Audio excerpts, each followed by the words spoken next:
pressure on Senator Sanders intensifying before these headlines from the weekend had even sunken in.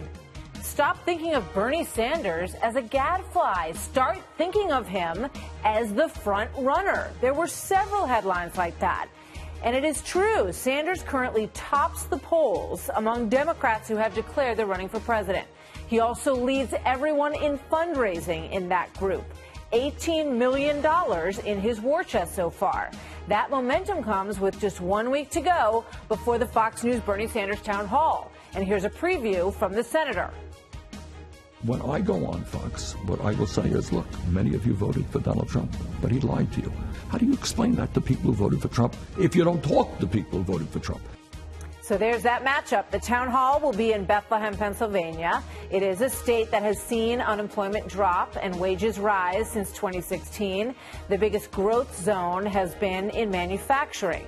The issue of the economy, perhaps the biggest hill for Bernie Sanders to climb against President Trump's so-called, by the New York Post today, magic wand. That was the title of their op-ed. It cites 480,000 new jobs in manufacturing since President Trump's election and 209,000 jobs in the past 12 months. The magic wand, of course, is a reference to this from then President Obama, who was talking about then candidate Trump.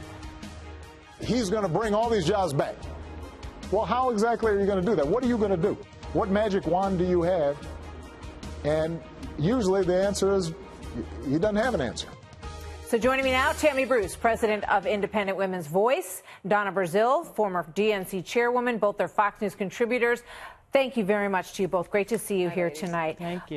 So, I was reading stories over the weekend, Donna, and, all of a sudden it's all about Bernie. Bernie's the front guy. He's got the most money. He has great name recognition, and he's emerging in, the difficult week for Joe Biden as the front guy. And then all of a sudden there's all this new scrutiny on him about pushing for his tax returns. Do you think that's a coincidence, or do you think that there is some agenda to say, we got a bunch of other folks out here we really like. Should we knock Bernie down too? Oh, first of all, Senator Sanders never took the keys out the car. He kept the engine running, not only after his defeat in 2016, but in helping Democrats and young people and others prepare themselves to run in 2017, 2018. So I'm not surprised that there's a lot of support for Bernie Sanders, not just among Democrats, but probably independents as well. Are you happy about that? Do you like seeing Bernie in that top spot? Because there was a lot of competition between Hillary Clinton and Bernie Sanders, Donna. Well, let me just be very blunt. I am a at-large member of the Democratic National Committee. I don't have a favorite. I like them all. I wish them all the best. That's not what they said last time. Everybody said last time you guys did have a favorite, and it was definitely Hillary Clinton. So that's changed. I know what I did, and honestly, I did not support a candidate. I haven't actually supported or worked for a candidate since Al Gore.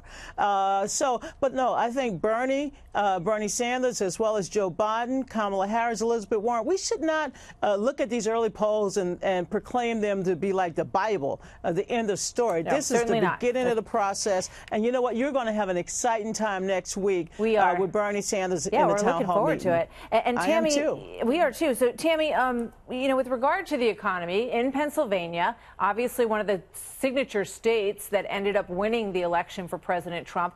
Talk to me about what you see as the economic argument between Bernie Sanders and what he's presenting and what has been happening so far in the presidency. Well, I think one of the strengths President Trump has, even as he was candidate, but now he's actually delivered on these promises, is that he has a background in delivering economically, that he's said he's promised to do certain things, he did them. Barack Obama didn't understand how that could manifest, and now Americans have found that it can happen. So Bernie Sanders has a problem in that he's been just a politician, right? So it's about delivering on a business framework and whether or not the American people, for some reason, would want to switch out of this framework where you have such a remarkable economic resurgence that pretty much everyone is recognizing as being remarkable and astounding. So he's got his background and, of course, the legacy of what he's accomplished. And I don't think that anyone's going to really think that some idea, either someone who's a socialist or someone who has never run a company or someone who's never been able to deliver is going to be someone that they should switch to when it comes to the economic economic success of President Trump. Donna to respond to that. Donna, what do you say to that? Well, I'd say to Tammy and everyone, when Barack Obama found himself digging out from the recession, many of my conservative friends kept saying these jobs are not real. Well, the truth is a job is a job, and not all of them pay as well as we want them to. Bernie Sanders and many of the Democrats are advocating for those who've been left behind, those who want a fair shot, those who want to earn a living wage. There's no inconsistency with what Bernie Sanders is saying, but what Barack Obama said in the past, and what Democrats will be fighting for in 2020. Well, the comeback is going to be that, most of these jobs, in fact, the biggest group that has benefited are people who only have a high school diploma. And many of them are the people who fall into the category that you talked about. There's a couple other things I want to get to, because since I have both of you here tonight. And this is for you, Tammy. I want you to respond to the charge from Pete Buttigieg, the South Bend mayor, against Mike Pence when it comes to supports from evangelicals for the current administration. Watch this. And that's the thing I wish the Mike Pences of the world would understand. That if you got a problem with who I am, your problem is not with me. Your quarrel, sir, is with my creator. Tammy, what do you think? Well, it was odd. It was unprovoked. It was sanctimonious for the gay individuals who know the vice president. They know he's not a homophobe or isn't out to get people. He's not out to get Mayor Pete or anybody else. It has been a slander on the vice president because I think what we've seen usually are attacks on people of faith, this presumption that evangelicals or others are automatically homophobes, or the need, which is unfortunate, to create straw men in which then to knock them down. So I think will be seen as an act, and I think it will wear thin.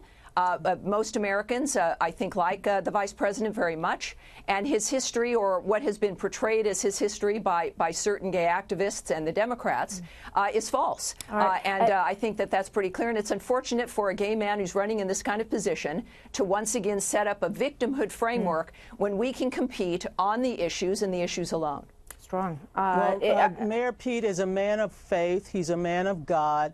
And what he was speaking to is the vitriol and the attacks on gays. The attacks... Not by the vice president. The vice president has supported legislation. Tammy, look, I am not sitting here telling you something that you don't know. The truth is that gay and lesbians and others have been under tremendous attacks in recent years. And what he did yesterday I thought was courageous. He spoke up. He spoke out, and he spoke his truth, and that is something we should encourage everyone to do. His truth is individuals. I want to get you to weigh in on one more thing here. I was watching another network earlier today talking about the B-boys, Bernie and Buttigieg and Beto and Biden, and that they are sucking all the oxygen, Donna, out of the room and taking it away. This other network was talking about taking it away from the women, from people of color, all of that. Here's an interesting response from Stacey Abrams when asked, is she thinking about running for president and getting into this race? Watch this. Running for president had not been on my timetable this quickly, but the energy and, again, the passion that I'm feeling means that I have to give it serious consideration. Do you think, I want to get your reaction to that, but I also want to know, Donna, do you think that the media in general has been sort of favoring these other guys? Yes, that's a simple answer, and we see it in the coverage. But you know what? At some point, we're going to make sure that women get as much coverage. And maybe, Martha, you'll hold a forum just for the women. I would love to do that. Call it Ladies' Night. Help me do that. Friday That would be night, great. and on a Thursday night, not a Friday, Thursday night, and I will be right there with you. You plan it, and I will be there. I think that would be great. Thank you so much to you both. Tammy Bruce, Donna Brazile, thanks to see you.